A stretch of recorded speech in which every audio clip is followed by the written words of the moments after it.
Duke 390 KTM. KTM ಅಂದ್ರೆ ಏನು ಗೊತ್ತಾ?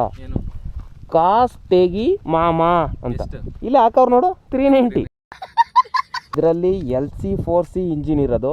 LC4C ಅಂದರೆ ಲಿಕ್ವಿಡ್ ಕೂಲ್ಡ್ 4 ಸ್ಟ್ರೋಕ್ ಅಂತ, ಸಿ ಅಂದರೆ ಕಾಂಪ್ಯಾಕ್ಟ್ ಡಿಸೈನ್ ಅಂತ. ಅಂದರೆ ಇದರಲ್ಲಿ ಇಂಜಿನ್ನ ಎಷ್ಟು ಕಾಂಪ್ಯಾಕ್ಟ್ ಆಗಿ ಕುಂಡ್ರಿಸಿದ್ದಾರೆ ಅಂತ ನೋಡ್ರಿ.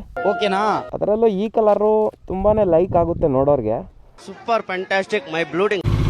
ಈ ಗಾಡೀಲಿ ಇನ್ನೊಂದು ಏನು ಸಖತ್ತೈತೆ ಅಂದರೆ ತೊಡೆಗೆ ಹಿಡ್ಕೋಬೋದು, ಹಂಗೆ ಒಳ್ಳೆ ಗ್ರಿಪ್ ಸಿಗುತ್ತೆ. ತೊಡೆಗೆ ಲಾಕ್ ಮಾಡ್ಕೊಂಡು ಹೊಡೆದ ಅಂದರೆ ಆಹಾ.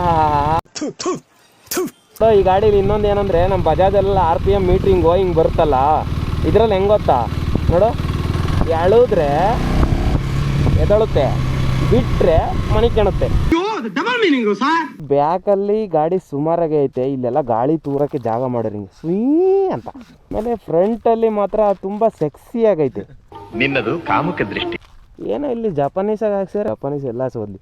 ಇಲ್ಲಿ ಸೆಂಟ್ರಾಗ ಯಾಕೆ ಹೊತ್ತಂಗೆ ತೂತ ಮಾಡಿರೋದು, ಹಿಂಗೆ ನೀರು ಬಿದ್ದರೆ ಹಿಂಗೆ ಸ್ವೀ ಅಂತ ಹೋಗ್ಲಿ ಅಂತ ಕೇಳಿಕೆ. ಇದರಲ್ಲಿ ಒಂದು 3-4 ಮೂಡ್ಗಳಿದ್ದಾವೆ. ಅದೇ ಮತ್ತೆ ಇದರಲ್ಲಿ ಇನ್ನೊಂದು ಏನಂದರೆ 2 ಸಸ್ಪೆನ್ಷನ್ ಕೂಡ ಫುಲ್ ಅಡ್ಜಸ್ಟೇಬಲ್ಲು. ಕೀ ಮಾತ್ರ ಕಾಣೋದಿಲ್ಲ, ಸೆಂಟ್ರಲ್ಲಿ ಇಟ್ಟಿದ್ದಾನೆ. ಯಾವ ತೂತ ಅಂತ ಗೊತ್ತಾಗೋದಿಲ್ಲ. ಅದ ಅಂತ